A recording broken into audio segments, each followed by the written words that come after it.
আরেকজন পাওয়ারফুল ব্যক্তি এই সরকারের, তার সম্পর্কে দুই চারটা কথা বলা দরকার। ডক্টর দেবপ্রিয়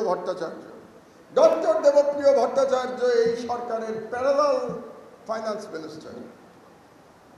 একজন আছেন ডক্টর সালাউদ্দিন, তিনি হচ্ছেন নামের উপদেষ্টা, আর প্যারালাল এবং more powerful is doctor Debapriya Bhattacharya. কারণ দেখলাম আমরা যে প্রফেসর ইউনূস সাহেব যে আমেরিকাতে গেলেন, তার সঙ্গে সফর সঙ্গী হিসাবে সালাউদ্দিন সাহেব যান নাই, সফর সঙ্গী হিসাবে গিয়েছিলেন ডক্টর দেবপ্রিয়। এই ডক্টর দেবপ্রিয় এত পাওয়ারফুল, আপনাদেরকে 11 সরকারের সময় মনে করিয়ে দেই, এই ডক্টর দেবপ্রিয়র জন্যে বাংলাদেশের আইন পরিবর্তন করা হয়েছিল তাকে সরকারি পদ দেওয়ার জন্য। আপনারা ভুলে যান, ওই যে বলি না বাঙালি মুসলমান বড় তাড়াতাড়ি ভুলে যায়। এই doctor Debapriya was a beneficiary of 111 government, ভুলে গেছেন আপনারা সবাই। তাকে বিদেশে চাকরি দেওয়ার জন্য ফরেন মিনিস্ট্রিতে বাংলাদেশের আইন রাতারাতি বদলানো হয়েছিল।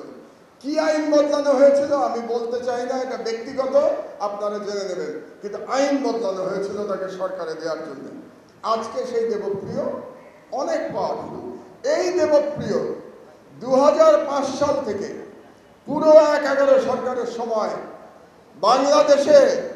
বাংলাদেশে ইন্ডিয়ান করিডোর দেওয়ার জন্য তিনি প্রতিদিন ক্যাম্পেইন করেছেন, বিদেশিদের টাকা নিয়ে প্রতিদিন সেমিনার করেছেন তিনি, যাতে বাংলাদেশে তথাকথিত ট্রানজিট দেওয়া হয়। এবং তার বক্তব্য কি ছিল সেদিন মনে করে দেখেন, আবারও আপনাদের স্মরণ শক্তি মানে আমি হেল্প করছি আপনাদের মনে করার জন্য। তিনি এই বয়ান ফেরি করতেন যে ট্রানজিট দিলে পরে ট্রানজিট থেকে আমরা যে শুল্ক পাবো, সেই শুল্ক দিয়ে বাংলাদেশ সিঙ্গাপুর হয়ে যাবে। সেই শুল্ক দিয়ে নাকি আমরা এত টাকা পাবো ভারতকে ট্রানজিট দিলে পরে, যে ওই টাকাতেই বাংলাদেশের ফরেন কারেন্সির সব প্রবলেম সলভ হয়ে যাবে, আমাদের আর ফরেন কারেন্সি লাগবে না। দেবপ্রিয় বাবু, আমি জানতে চাই আপনার কাছ থেকে, এই গত 16 বছরে ট্রানজিট থেকে কত ডলার আয় করেছে বাংলাদেশ, আমি জানতে চাই।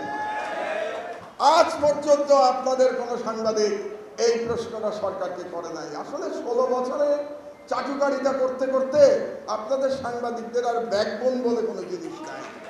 আপনারা যে মন্ত্রীকে তো শুধু চাটুকারিতা করেন, আপনারা মন্ত্রীকে তো কেউ প্রশ্ন করেন না। আমরা তো দেখেছি সংবাদ সম্মেলনের নামে কি হয়তো আমরা দেখেছি এই দেশে। সুতরাং আমরা আজকে যদি আমার দেশ থাকতো, আমি বলে দিচ্ছি আপনাকে, আমার দেশ এতদিনে দেবপ্রিয় বাবুকে জিজ্ঞেস করতো দুটা প্রশ্ন, যে আপনি আমাকে হিসাব দেন যে আপনি যে ট্রানজিটের পক্ষে ওকালতি করতেন, সেই ট্রানজিট দিয়ে আমরা কত টাকা আয় করেছি, কত ডলার আয় করেছি। সেই আয় যদি যত সামান্য হয়ে থাকে, আমার যেটা ইনফরমেশন, সেই আয় নামমাত্র, নাই বললেই চলে, তো সেই আয় যদি যত সামান্য হয়ে থাকে, তাহলে আপনি যে আমাদেরকে তখন স্বপ্ন দেখিয়েছিলেন যে ট্রানজিট দিলে পরে বাংলাদেশ কি বলে সিঙ্গাপুর হয়ে যাবে, তাহলে তার জন্য কি আপনি ক্ষমা চাইবেন জাতির কাছে? আমি দাবি করছি দেবপ্রিয়কে ক্ষমা চাইতে হবে জাতির কাছে। শোনেন, শেখ হাসিনাকে তোয়াক্কা করে দেয়, নরেন্দ্র মোদীকে তোয়াক্কা করে দেয়, এই সরকারকে তোয়াক্কা করবো আমি? জেল জুলুম আমার হজম হয়ে যায়, ও কিছু যায় আসে না আমার জেল জুলুম। সুতরাং এই সরকারের ক্ষমতাবান ব্যক্তি ডক্টর দেবপ্রিয়, এই সরকারের ক্ষমতাবান ব্যক্তি ডক্টর ইফতেখারুজ্জামান, এদেরকে কে নিয়োগ দিচ্ছে? ইউনূস সাহেব একবার বলেছিলেন ওনার নিয়োগকর্তা নাকি ছাত্ররা। তো ওনার নিয়োগকর্তা যদি ছাত্ররা হয়ে থাকে, তাহলে কি এই সমন্বয়করা দেবপ্রিয় ইফতেখারকে চাকরি দিচ্ছে, তাদেরকে নিয়োগ দিচ্ছে? এটা আমার খুব জানার ইচ্ছা রইল।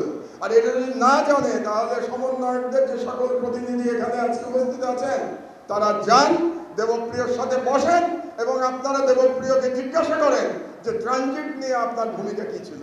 এটা আমি দেখতে চাই যে ইয়াং জেনারেশন দেবপ্রিয়কে জিজ্ঞাসা করবে, ট্রানজিট নিয়ে আপনার ভূমিকা পরিষ্কার করেন জাতির কাছে।